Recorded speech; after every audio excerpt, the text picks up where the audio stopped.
L'évangile quotidien d'aujourd'hui, vendredi 18 octobre 2024. Thème: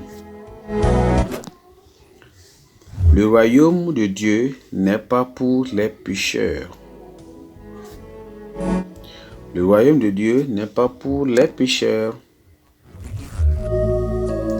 Texte de lecture se trouve dans le livre de 1 Corinthiens chapitre 6, disant à partir du verset 9 à 11. Ne savez-vous pas que les injustes n'hériteront point le royaume de Dieu? Ne vous y trompez pas, ni les impudiques, ni les idolâtres, ni les adultères, ni les inféminés, ni les infâmes, ni les voleurs, ni les cupides, ni les ivrognes, ni les outragés, ni les ravisseurs n'hériteront point le royaume de Dieu. Et c'est là ce que vous étiez, quelques-uns de vous, mais vous avez été lavés, mais vous avez été sanctifiés, mais vous avez été justifiés au nom du Seigneur Jésus-Christ et par l'Esprit de notre Dieu. Amen. Verset clé, c'est le verset 9 qui dit ceci. Il dit: ne savez-vous pas que les injustes n'hériteront point le royaume de Dieu? Ne vous y trompez pas, ni les impudiques, ni les idolâtres, ni les adultères, ni les afféminés, ni les affamés. Gloire à Dieu. C'est ça le verset 9.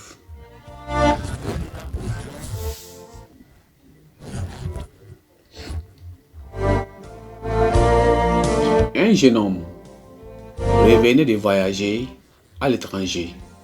Il a fait ses valises et s'est rendu à l'aéroport sans passeport ni visa. Comme il fallait s'y attendre, il a été refoulé au guichet malgré ses belles paroles. Il a découvert que voyager à l'étranger n'est pas qu'une question de rêve. Il faut se procurer des documents nécessaires. Le texte d'aujourd'hui met en garde contre une illusion similaire, à savoir que quelqu'un peut hériter le royaume de Dieu sans remplir aucune condition. De nombreuses personnes religieuses pensent qu'elles peuvent participer aux bénédictions du royaume de Dieu tout en continuant à vivre dans le péché secret ou habituel. Ces personnes vivent dans un pays de rêve et doivent réaliser qu'il faut une purification spirituelle, une justification et une sanctification pour entrer dans le royaume.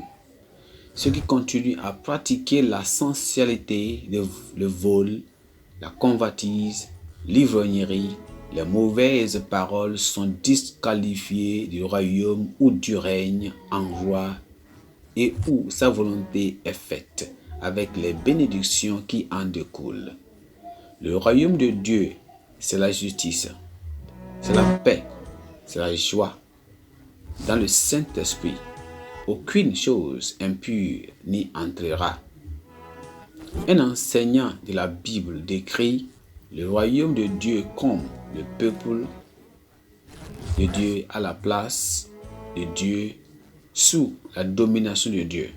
Ce qui signifie que ceux qui font la volonté de Dieu et se soumettent à la Seigneurie feront partie de son royaume présent et à venir.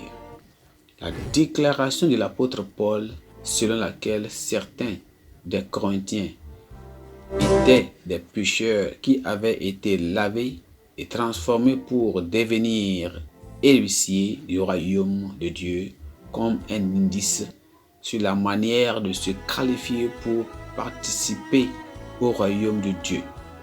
Vous devez confesser et abandonner vos péchés et être lavé par la foi dans le sang expiatoire de Jésus. Ainsi, vous êtes justifiés par la foi, mais vous devez aller plus loin pour être sanctifiés et rester détachés du monde, selon Jacques chapitre 1, le verset 27.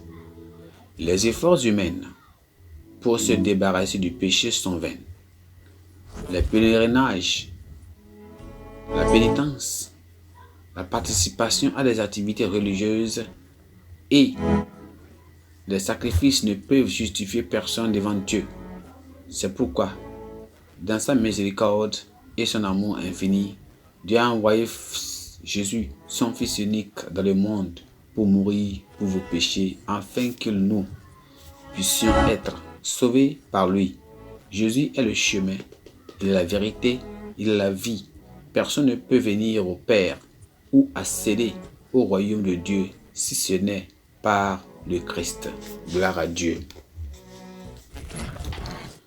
Pensée du jour. L'admission dans le royaume de Dieu se fait par la purification par le sang de Christ. L'admission dans le royaume de Dieu se fait par la purification par le sang de Christ, par le sang de Jésus. La Bible a un nom. Apocalypse chapitre 15 à 17. Apocalypse chapitre 15 à 17. Amen.